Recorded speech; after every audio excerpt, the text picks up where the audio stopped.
A fiery horse with the speed of light, a cloud of dust, and a hearty hi-yo, Silver, the Lone Ranger.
With his faithful Indian companion Tonto, the daring and resourceful masked rider of the plains led the fight for law and order in the early western United States. Nowhere in the pages of history can one find a greater champion of justice. Return with us now to those thrilling days of yesteryear. From out of the past come the thundering hoofbeats of the great horse Silver. The Lone Ranger rides again. Come on, Silver. Let's go, big fellow. I'm Silver. Hoy!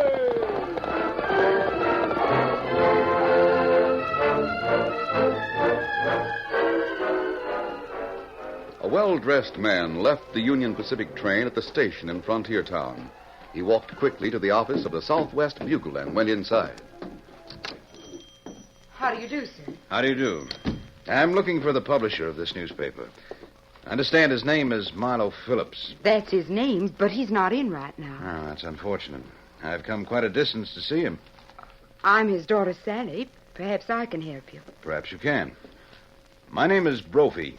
James C. Brophy. Yes, Mr. Brophy? The last edition of your paper has an article about Joe Jolly. Oh, yes. He runs the Brandon Iron Shop down the street. He has a number of other enterprises. Well, he's just opened a gold mine in the Enchanted Hills. This article tells about an invention, a device that measures the distance a man walks, a walk meter or a pedometer. That's right. In the article, you state that it's nearly as important as the watch or compass. Well, Mr. Brophy, it was Joe Jolly's pedometer that led to the capture of the slave gang. Perhaps Mr. Jolly could give you more details. Young lady, I've learned that a newspaper man is likely to be quite reliable as a source of information. Well, I wanted to ask your father point blank whether or not the Jolly pedometer is all that it's claimed to be. Oh, yes, indeed it is, sir. I can vouch for that. It's a wonderful invention. If you wear it on the belt or carry it in your pocket, it will show just how far you walk. Your word is good enough for me. Thank you, Miss Sally. Thank you very much. If you want to learn any more... No, I'm satisfied. By the way, could you direct me to the Ranchers National Bank? Oh, it's right over there, across the street. Judge Knott is the owner. Thank you, young lady. Thank you. I shall call on Judge Knott.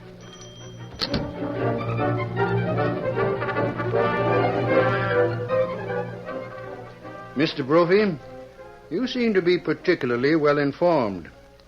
How did you learn that my bank loaned money to Joe Jolly? Well, Judge Knott, I didn't come here to do business without making an investigation. Your bank holds a chattel mortgage on Joe Jolly's property, is that correct? Yes. He borrowed the money to build and stock his shop. The mortgage soon comes due, doesn't it? Yes. Why? Do you consider Jolly a good risk? Splendid. Aside from the fact that he's been doing a fair business in his shop, He's just struck pay dirt in the Enchanted Hills. How about his invention? The pedometer? Mm-hmm. There's money in it if he handles it right. Patented? Oh, yes, of course.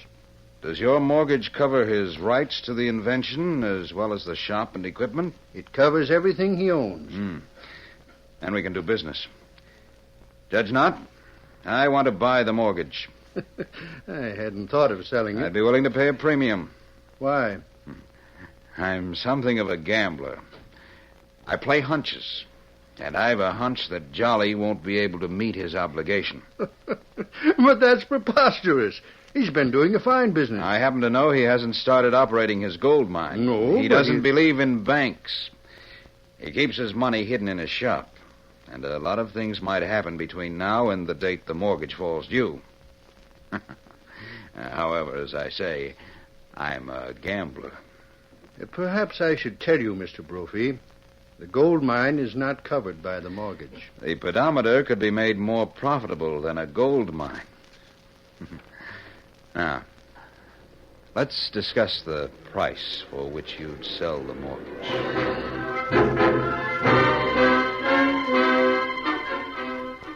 Half an hour later, James C. Brophy left the bank with the mortgage tucked in his pocket. That night, 4 men rode into town shortly after dark. They went directly to the Bright Lights Cafe and joined Brophy at a secluded table in the corner. So you got the mortgage, eh, Brophy? Boys, if Jolly can't pay off his debt, I shall be the owner of a marvelous invention. Now, here's what you're to do.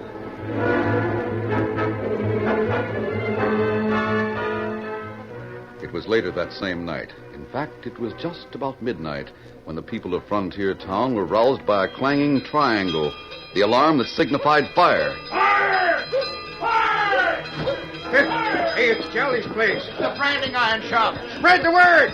Joe Jolly's place is going up in flames. He's gone! Half-dressed people rushed from their homes, and others came from the Bright Lights Cafe, the Silver Dollar, the Harvey House, and the Range Riders Inn to join the hopeless fight against a fire that was beyond control.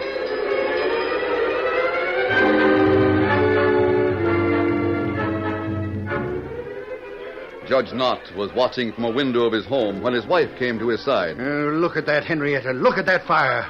And to think that I... You what? Poor Jolly, he'll be cleaned out. This place is beyond control, isn't it? Of course it is. Look at the bucket brigade. They've already given up fighting that fire. They're just trying to keep it from spreading. Well, a man can't expect good fortune all the time. And after all, Joe Jolly's been riding high, wide, and handsome since he discovered that gold mine. Henrietta. Now I suppose he'll want to extend his mortgage. I wish I still held it. You don't? No. And I'm sure that the man who bought it has no intention of extending it. You mean you sold the mortgage? Yes. Yes, I sold it to a man who had a hunch.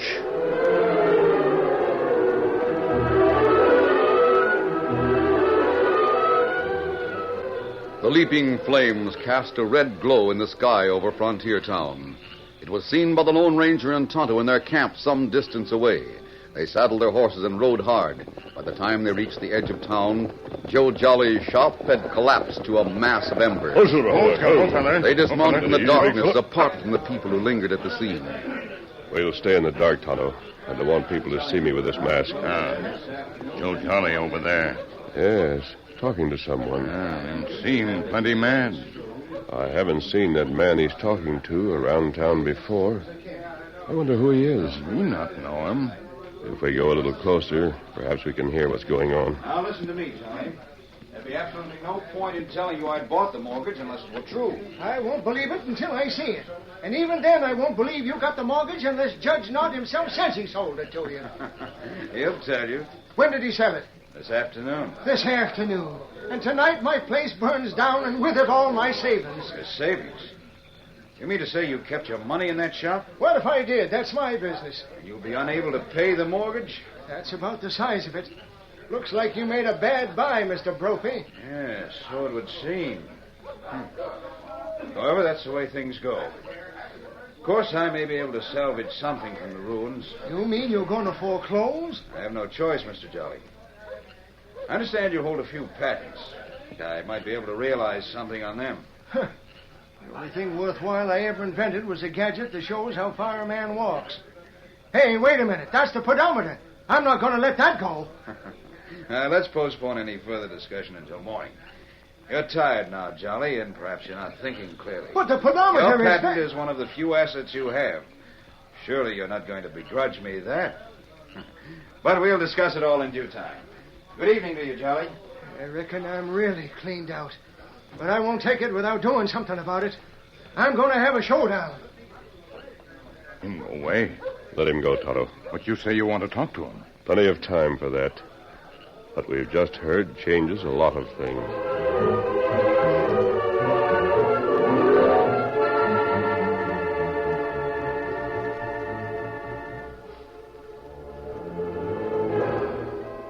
Henrietta watched her husband, Judge Knott, pace the floor until she could tolerate it no longer. Oh, for mercy's sake, blow out the light and get ready for bed. Pacing the floor isn't going to bring back Joe Jolly's shine. Oh, I know it isn't. I wish to heaven it were as simple as that. After all, it's no skin off your nose. Henrietta, please mind your own business. Oh, mercy, that startled me. For goodness sake, who's rapping on the door at this hour of the night? Well, I'll see.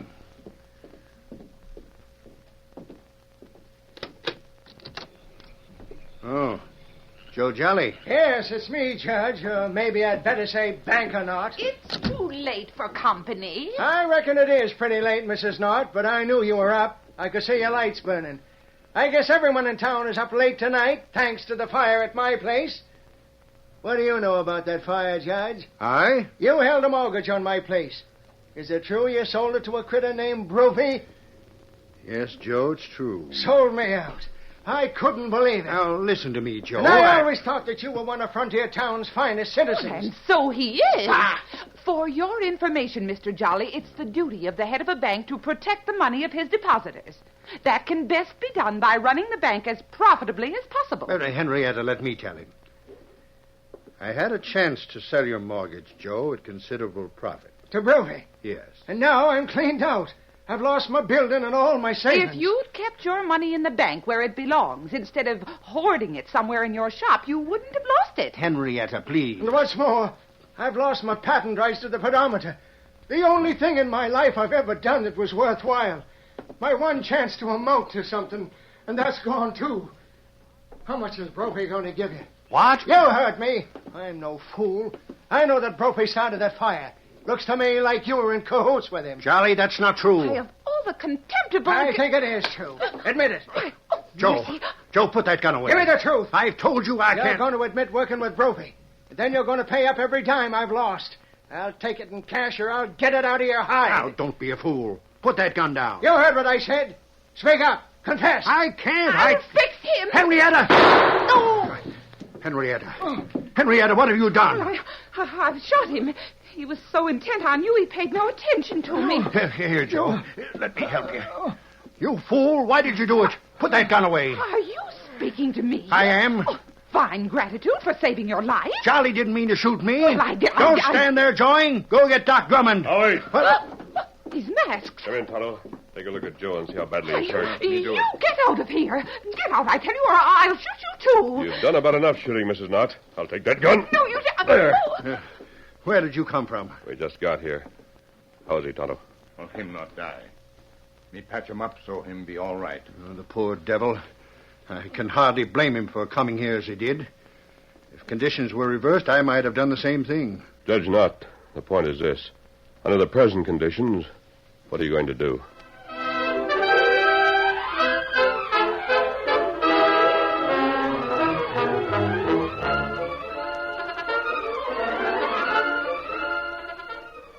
The curtain falls on the first act of our Lone Ranger story. Before the next exciting scenes, please permit us to pause for just a few moments.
Now to continue our story. Joe Jolly lay unconscious on a couch in Judge Knott's home. His wound had been skillfully treated and bandaged by Tonto and had been pronounced not critical. The judge was more concerned about the matter than his wife. I know I can speak freely to you. Despite the fact that you conceal your face with a mask, you've already proved yourself one of Joe Jolly's best friends. Is it true, Judge Knott, that you sold the mortgage? Yes, a man named Brophy, James C. Brophy, bought it. What about Joe's charge that Brophy set fire to his place? No, that wouldn't surprise me. He seemed to think that Joe's invention, the pedometer, has great possibilities. Can't you loan Jolly more cash so he can pay off the debt and not lose his patent rights to the pedometer? I'd be glad to do it if I had money of my own, but I can't risk the bank's money. I'd have to have a security for the loan. I see. Well, what about Joe's gold mine in the hills? Oh, it hasn't been worked enough. It couldn't be considered good security. If Joe had several wagon loads of ore, it would be different. It would? Yes, if the ore were at the railroad station ready for shipment, I could advance as much cash as Joe needs. How much ore would be required? 5 or 6 wagon loads. But that's out of the question. Joe hasn't manpower to dig that much ore. He hasn't the wagons or horses to move it. Furthermore, there's very little time. When does the mortgage fall due? At noon on Saturday. Come on, Tonto. We've got to work fast. And where we go? We'll start with Milo Phillips. He's working tonight to publish a special edition of the newspaper. Why are you going to see him? We need his help. I'm going to ask him to call for volunteers with picks and shovels, wagons, and horses.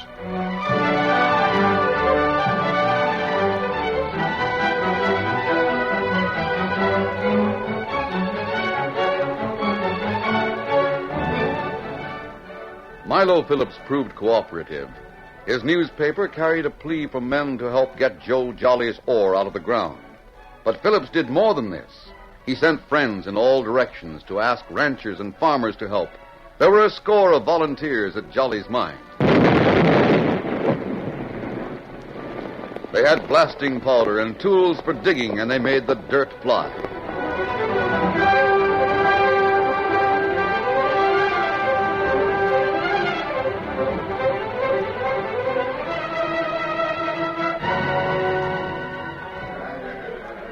James Brophy met his 4 friends in the cafe for a council of war. What are you going to do about it, Brophy?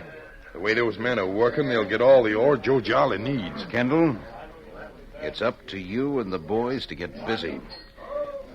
You've got to see that the ore doesn't get to the railroad station. But there's only 4 of us, 5 counting you. There'll be at least a dozen men on the wagon. You'll need help. Do you know where to find the Larrabee Kid and his gang? Yeah. And their guns are always for hire. Yeah. Have them help you. Now, there are many places in the hills where you can waylay the wagons on the way to town. Right, Brophy. Count on us. Those wagons will never reach the station.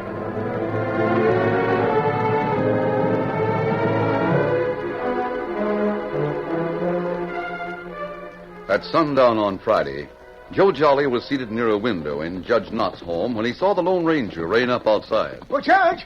Hey, Judge, come in here. You got company. Thanks alive, Joe. What's all the excitement? Well, look out there. Joe, what are you shouting about? Well, look who's coming. He's mad. It's the man who helped me. The man who called on me. I'll let him in. Good evening. Hello, Judge Knott. Good evening, Mrs. Knott. Oh, it is good to see you. Joe, how's the wound? The doc says I can go out tomorrow. How is the digging progressing? The men will have Joe's ore. They have to work all night to get it. Gosh, I wish there was a way to help. I feel hog-tied. Oh, look, here comes Milo Phillips. Oh, Milo. When I see the door open, I walk right in. Good evening, all. Hello, Good evening. Milo. Oh, I'm glad to see the masked man is here. Yes? You're the one to know what I've been seeing.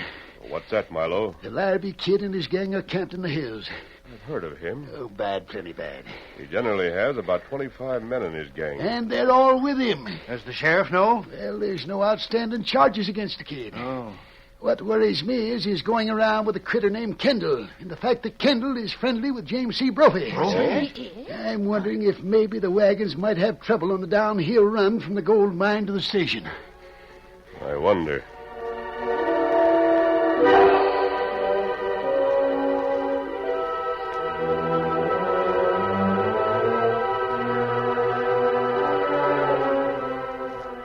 Kendall met the Larrabee Kid and his gang early on Saturday morning in the hills, about halfway between the town and the gold mine. This is a good spot for the ambush, kid. Couldn't be better.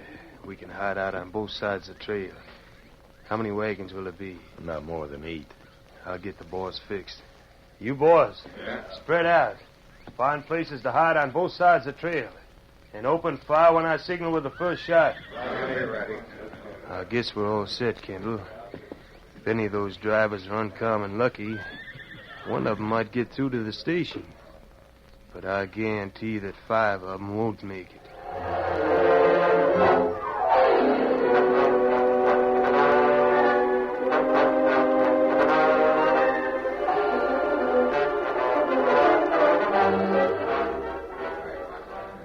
High in the hills, a far different scene was taking place. Joe Jolly himself was there, and Judge Knott, who had furnished the buckboard transportation, was with him. So was Milo Phillips. I'm telling you, Judge, I get sort of all choked up when I see what these men have done to help me. There's more to it than helping you, Joe. Some of them are doing it because the Lone Ranger asked them to.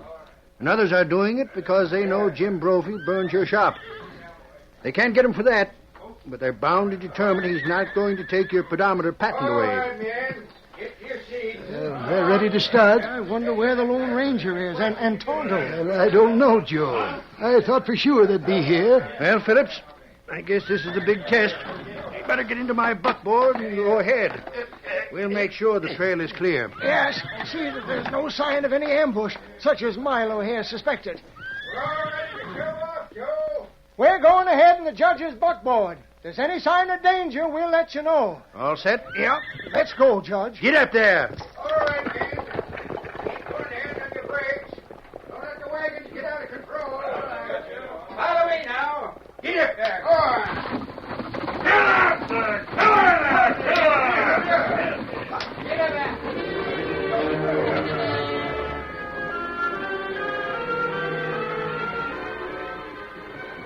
Strung out in a single line, the heavily loaded wagons moved downhill along the snake-like trail. Several hundred yards ahead of the leading wagon, Judge Knott guided his team from the seat of the buckboard, with Joe Jolly and Milo Phillips as passengers. Kendall saw them coming and nudged the Larrabee Kid. And let the buckboard go on through. We don't want to open fire on the judge. Yeah, I savvy. He'll be almost out of sight by the time the first of the wagons get here. The buckboard passed the ambushers without incident and continued on the way toward town. Then the leading wagon load of ore came into view. Now, kid, pass it word to the men to get ready. They got the instructions. They know what to do. As soon as I open fire, they'll follow suit. If we could drop the horses, the wagon would probably capsize and block the trail. The rest would pile up on top of it. That'd probably be better than shooting the drivers. Hey, Kendall, how about it? Get ready. I got my rifle resting on a rock here. I can't miss. Who's going to open fire? Who said that? All right, men. Go get them. That's some ass man. Hey, where'd he come from? Take the other side, fellow. We got it. Hey, look at all the redskins. We're being attacked. Let him have it. They want to fight. Give it to them.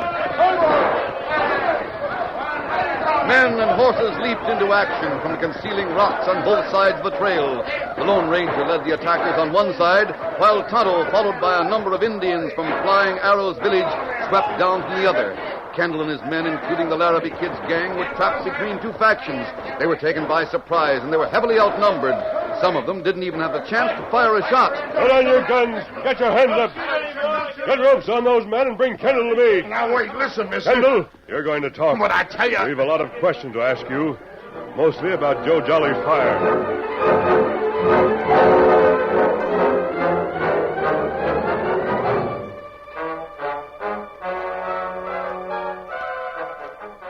It was nearly noon when Brophy came out of the cafe.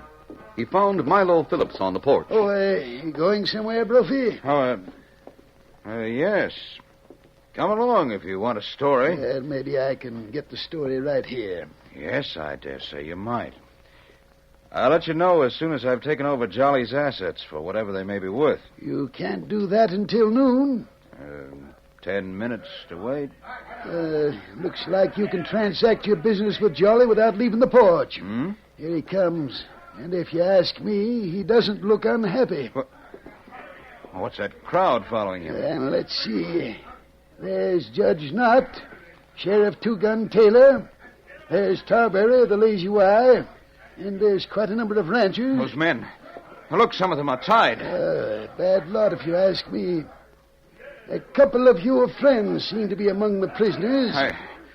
I think I'd better go inside. Hold on there, Brophy. Wait a minute. I want to see you. You better stick around, Brophy. You've got some business to attend to. Seems to me I owe you some money, Brophy. I have it right with me. So if you'll just trot out that mortgage, I'll pay out. Joe, there's no hurry. Yes, there is. You'll have to finish up any business you have, Brophy, because the sheriff's taking you into custody. What? Sheriff? You're going on trial for arson along with Kendall and the rest of your friends. Also for attempted murder. Attempted murder? That's right, you ornery scheming polecat. As an accessory before the fact, you're just as much to blame as the critters that were waiting in ambush to kill off the wagon drivers that were bringing in my ore. No. Now, wait. Now, listen, let me explain. There's nothing to explain, Brophy. We have confessions signed and witnessed. But I No tell you use, that... Brophy. We got licked complete.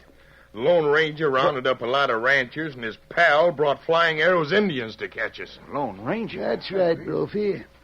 You see, there were a lot of men who wanted to help Joe Jolly. Men who had neither horses nor wagons. They couldn't help with the digging or moving of the ore. But when they were asked to lend their fighting ability... worse luck. You'd better collect the cash from Joe. You'll need it to make good the loss of his shop and the loss of his savings due to the fire you caused. But I tell You're you that going to pay, Brophy. Pay in cash. Then you'll pay in jail, while Joe uses the cash to develop a gold mine and a pedometer. I just hope the time will come when I can repay everyone for what they've done to help me, and especially the Lone Ranger.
The story you have just heard is a copyrighted feature of the Lone Ranger Incorporated.